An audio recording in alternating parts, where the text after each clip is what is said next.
Hola, ¿cómo estás? Espero que estés súper bien. This is Tamara Marie, host of the Learn Spanish con Salsa podcast. Now, before we jump into this episode, I wanted to let you know about a special opportunity that you're definitely going to want to take advantage of, especially if your goal is to become fluent in Spanish.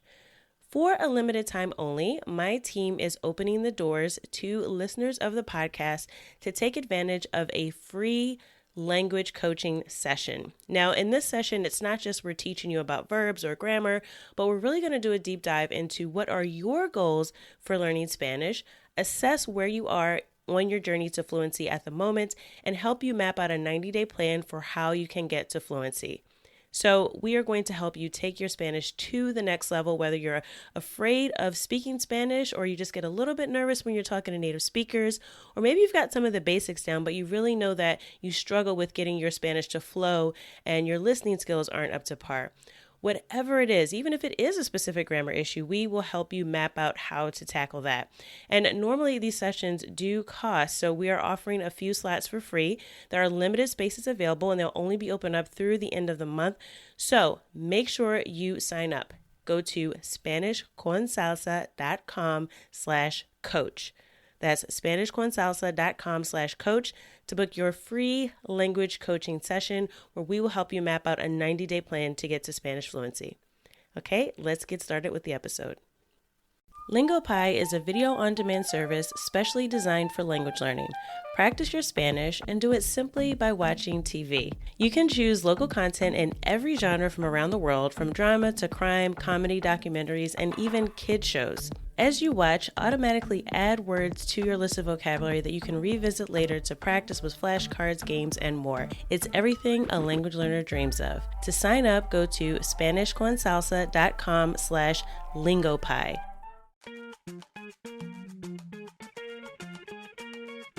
Bienvenidos! Welcome to the Learn Spanish con Salsa podcast, the show for Spanish learners that love music, travel, and culture. Close your grammar textbooks, shut down the language apps, and open your ears to how Spanish is spoken in the real world. Let us show you how to go from beginner to bilingual.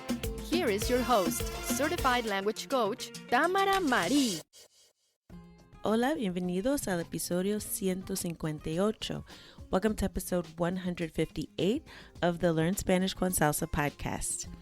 In this episode, we're going to be exploring a pretty tricky grammar topic, but we're going to do it with music, so hopefully it makes it a little bit easier.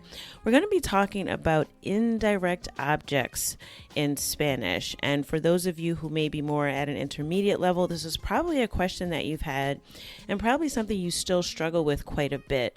So there's a few examples in the song that I've chosen for this episode, which I'll get to in just a moment, that hopefully will help you learn a couple of shortcuts that you can use to quickly figure out how to use indirect objects, specifically when you're talking to people. All right, so we're going to get into that in a minute, but I did want to take a moment to let you all know that we do have a big announcement coming up for 2023.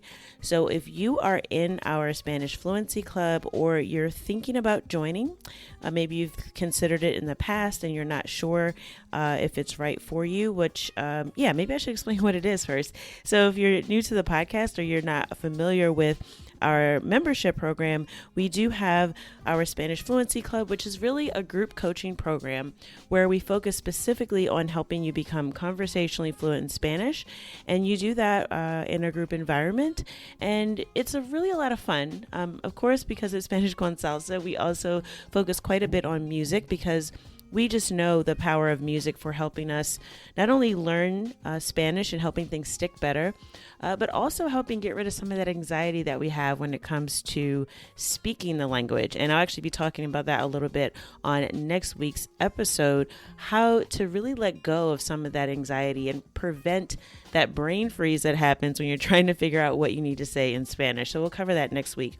But for our Spanish Fluency Club in 2023, we have a pretty big announcement coming up. It's something we actually did years ago. We haven't done it in a while. A lot of that was due to the pandemic, but there are some other reasons as well. But we will be bringing it back in sort of a new and different way. And hopefully it'll be really, really exciting for all of you who are in the community. And we'll talk more about it in 2023. But I just wanted to let you know to stay tuned because I'm really excited about it. Our team is excited.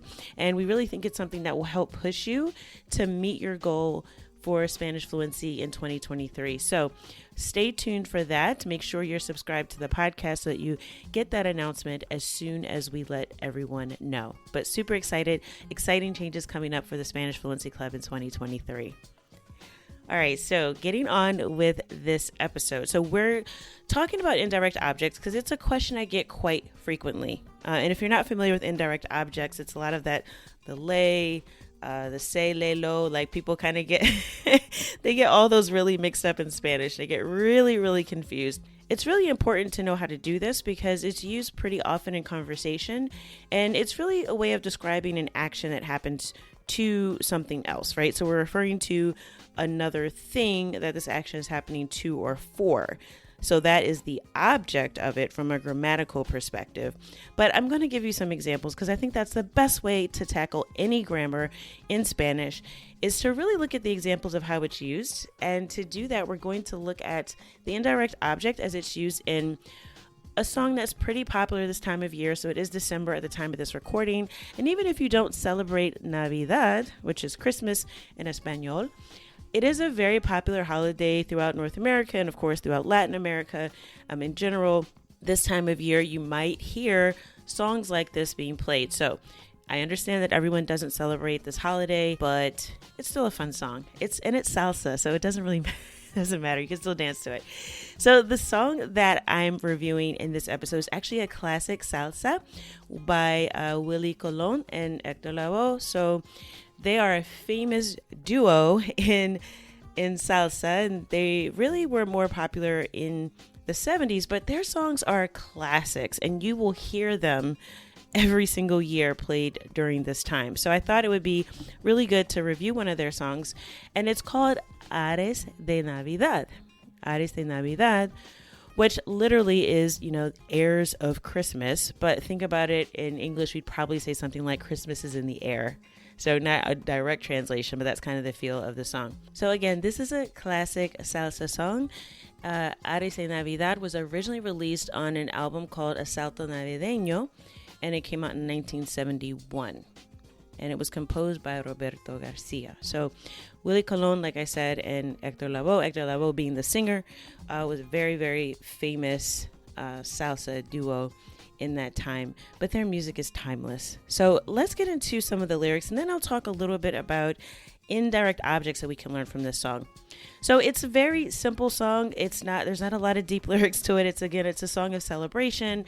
It's really just trying to get you the vibe of like how things feel this time of year. So of course they're talking about let me just get to it. Let's get to the lyrics. You'll see what they're talking about. Okay, so it starts off, ya van a empezar las fiestas. Ya van a empezar las fiestas. So that means now the parties are going to start. So this is when all the parties start happening. It's a whole season of partying. Las fiestas de Navidad. So the parties of Christmas, or, Christmas parties, winter holiday parties, however you want to say it. Y el jibarito cantando a todos nos va a alegrar. Y el jibarito cantando a todos nos va a alegrar. So this jibarito, y el jibarito. So this word is actually very specific to Puerto Rico. And jibarito comes from jibarro. So it's the diminutive form of jibarro, which is just a word to mean a farmer from the countryside. So I don't know, in English I'd probably say someone who's country, somebody who lives out in the country, in el campo, in Espanol. And there's sort of a class of people known for living out on farms, usually in some of the smaller towns in Puerto Rico. So we're not talking someone that you're going to see in San Juan, although there is a lot of singing and festivities going on in the cities as well. This reference to a jibarito cantando is really talking about someone who's from the countryside. And a todos nos va a alegrar, it's, we're all going to be happy. We're all going to enjoy this time of year. And this jibarito is cantando, so he's singing. And think of this kind of like, I guess the best, and I talked about this in a previous episode too, the best thing I can think of to compare it to that happened in North America would probably be Christmas caroling, which again, I don't really think is that huge of a tradition anymore. But that's kind of what I think of, when you kind of think of people just singing in the street. Okay, so then it says, vamos a que no recuerdan el más remoto rincón. Vamos a que no recuerdan el más remoto rincón. So this vamos a no recuerdan is like, let's not remember. El más remoto rincón is like the most remote corner. And then it says, se escucha al jibarito cantando su inspiración. Se escucha al jibarito cantando su inspiración. So the jibarito, or the I don't know a good translation for this, the countryman, the country farmer, he can be heard. So se escucha is a passive voice of escuchar.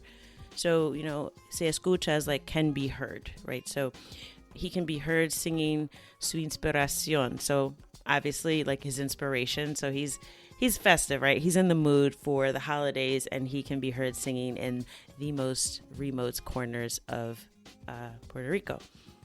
Then it says, felicitarles ahora queremos con tono de devoción. Felicitarles ahora queremos con tono de devoción.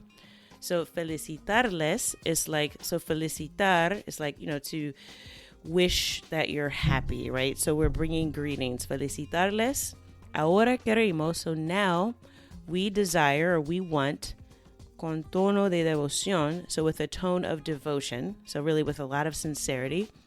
Le deseamos feliz año, la orquesta de Willie Colón. Le deseamos feliz año, la orquesta de Willie Colón. So le deseamos, this is where we get the indirect object, and we'll break that down in a second. Le deseamos feliz año. So we wish you a happy new year. The orchestra of Willie Colón. All right, so Willie Colón's orchestra is wishing you a happy new year with this song. And then it goes on, it repeats this several times. Se acerca la Navidad. So this se acerca means it's getting closer. So Christmas time is coming is how we would probably say that in English. Se acerca la Navidad is drawing near. So acercar is like to get closer to. And se acerca, we're talking about something coming closer. In this case, Navidad. Y a todos nos va a alegrar. So, and everyone's going to enjoy el jibarito cantando ares de felicidad. El jibarito cantando ares de felicidad. So this countryman, that's just not the best translation. I cannot think of a way. I just like to say jibarito. He is singing the airs of happiness. So again, this is all about it being a joyous time of year. And that's the chorus, and I repeat that a few times. And then it says, aunque usted no quiera, le vengo a cantar. Aunque usted no quiera, le vengo a cantar. So even though you don't want it, he's coming to you, okay, to sing. He's coming to sing to you. Y a felicitar con voz de alegría. Y a felicitar con voz de alegría. So, like, to greet you with this joyous voice. Yo traigo armonía a su santo hogar. Yo traigo armonía a su santo hogar. So I'm bringing harmony to your sacred home. And he repeats that again. So there are a couple things I wanted to point out, because there was some use of the passive voice in this, and sometimes this can get confused for an indirect object. So se escucha and se acerca. Se escucha is el jibarito can be heard, right? You can hear him singing. And se acerca is like Navidad is coming closer, right? So these things usually, because it's the word se, sometimes we get them confused with an indirect object, but they're not. And I think ironically in the song, so like in the chorus, they're kind of singing lo le, lo le, which is funny. It really made me think of that, because I think that's where we get really confused, because we don't know the difference between all of those in Spanish, and we go, is it direct object or indirect object?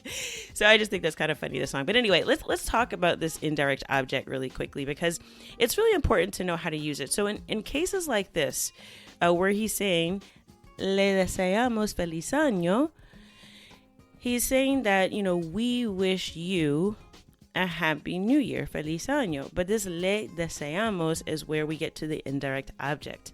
Now, it's important to understand that there's two ways to figure out, there's two words we need to understand to know who is the action being performed for or to on behalf of, right? So this is something that is being given to someone else, right? The desire of a happy new year, something I'm wishing for you, right? So we have two things at play. We have the le, which in this case, in this song, he is using usted.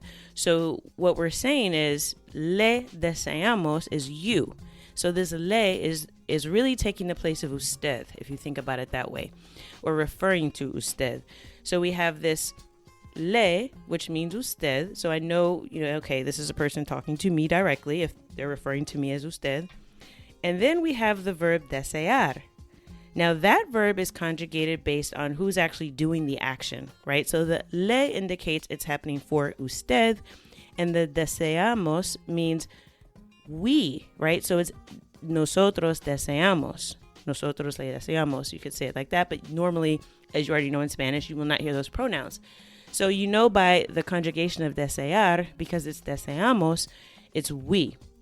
And in this case, the we is La Orquesta de Willie Colón, all right? So, and the le is referring to us listening to the song. So, le deseamos feliz año. And this is really timely because you will be hearing this a lot in the next few weeks. Le deseamos feliz año. So that is, we wish you a happy new year. Now, let's say that Hector Lavoe is in the song and he's actually saying, look, I'm performing for an audience. So I'm speaking to a group of people. So what would he say? So he's saying still, on behalf of the whole orchestra, we wish you, or you all, a happy new year. Instead of le deseamos, he would say les deseamos. Les deseamos. So that les is indicating ustedes. So les deseamos, again, les being the indirect object for ustedes. So we wish all of you a happy new year. Feliz año. Now let's say Willie Colón was talking directly to you, but let's say he's your tío. He's your uncle, so you know each other pretty well. So you're speaking a little bit more informally. In that case, instead of the le, which represents usted, he would say te deseamos feliz año. So on behalf of me and my whole orchestra, te deseamos feliz año. So again, in this case, the te is representing tú, or you in the informal sense in Espanol, okay? So far we have le deseamos for usted. That also could work for él or ella, all right? We have les deseamos, which can refer to ustedes.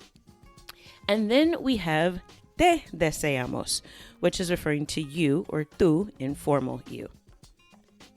Now, let's say that Willie Colón says, look, I'm not speaking on behalf of my whole orchestra, or Hector Lavoe in this case, because he's a singer. I'm not speaking on behalf of everybody. I'm speaking on behalf of myself, but I'm still talking to you in a formal setting. So what would he say? Instead of le deseamos, it would become le deseo. Le deseo. And that's le deseo feliz año is I wish you, if I'm speaking to you like señor or señora in a formal way, le deseo feliz año. So I'm saying I wish you, I, deseo, wish you a happy new year. Now, let's say I was talking to you and it's informal. So it's a friend and you're saying, you don't want to say le deseo feliz año. Sounds a bit too formal. What would you say? Now, you should already know the answer to this. Te deseo. Te deseo feliz año. And again, this is all the indirect object, the te, in this case, taking the place of tú again. Now, let's say you walk into a room, you're going to a party, it's a New Year's party, and you want to greet everyone. You want to say Happy New Year to everyone. You could say, les deseo feliz año, because you're talking to ustedes, or a group of people.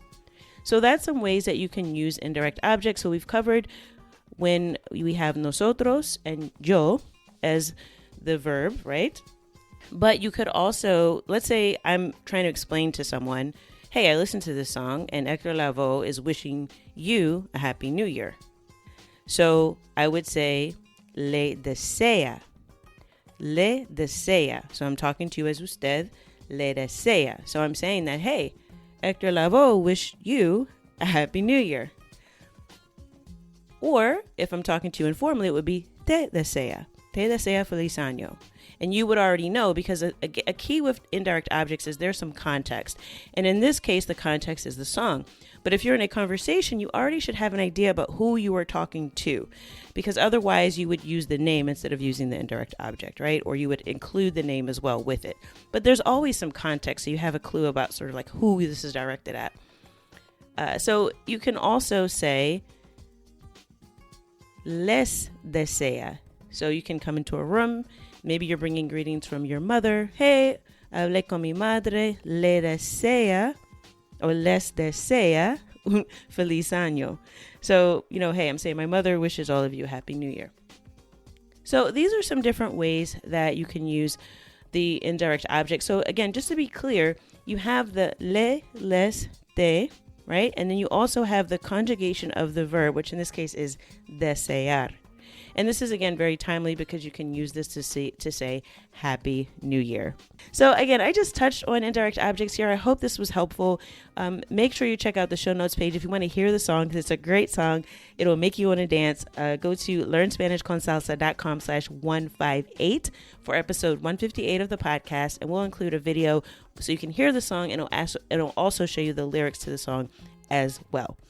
As always, I hope that something you heard in this episode will take you one step closer from Spanish beginner to bilingual. Hasta la próxima.